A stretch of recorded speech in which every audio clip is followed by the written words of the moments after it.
speaking of home, haha, I have a few things to say about that. We're going to keep this nice and short and organized, but I just want to say that I find it very easy to call places home. I'm not entirely sure why that is, but it may have to do with the fact that, as Jeff said, I moved a lot when I was a kid.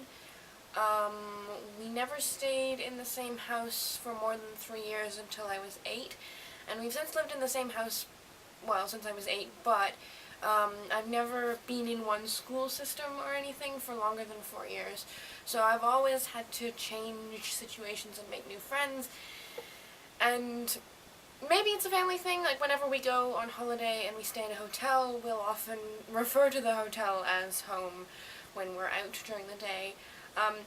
But one of the things that I think about calling a place home is that it's something that happens naturally, and it has to happen naturally. Like, you don't realize that a place is home until you unconsciously call it home. Spencer, I like what you said about it being a place to go back to.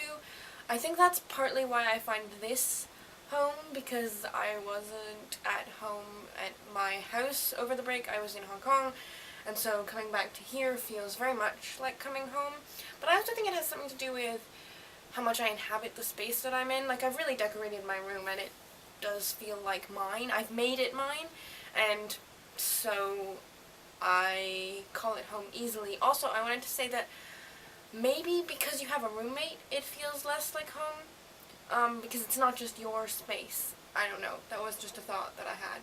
But I also think that home is where your life is, and I know that for me, now, Montreal and McGill and my residence, that is all my life now. There is no, I don't have a life in Hong Kong, and I don't have a life where my house is. So really there's no purpose to me being in those places, and I have a purpose here, and as such, it's my home.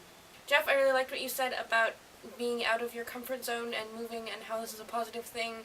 I know that my moves have been some of the hardest experiences I have experienced, but they are also some of the things that I identify myself most strongly with, and they have definitely made me who I am. And I think that moving does make you realize more who you are, because you're put in different situations, and you have to react to things and find out how resilient you are and all kinds of things. And that's pretty much all I had to say. I am very, very, very, very, very happy to be back at university. It is really exciting, and people are finally starting to come home, so we'll get to go hang out with more people soon, which is excellent. And on that note, I will see James tomorrow. Also, Spencer, stop saying thank you for putting up with me, because we don't put up with you, Spencer.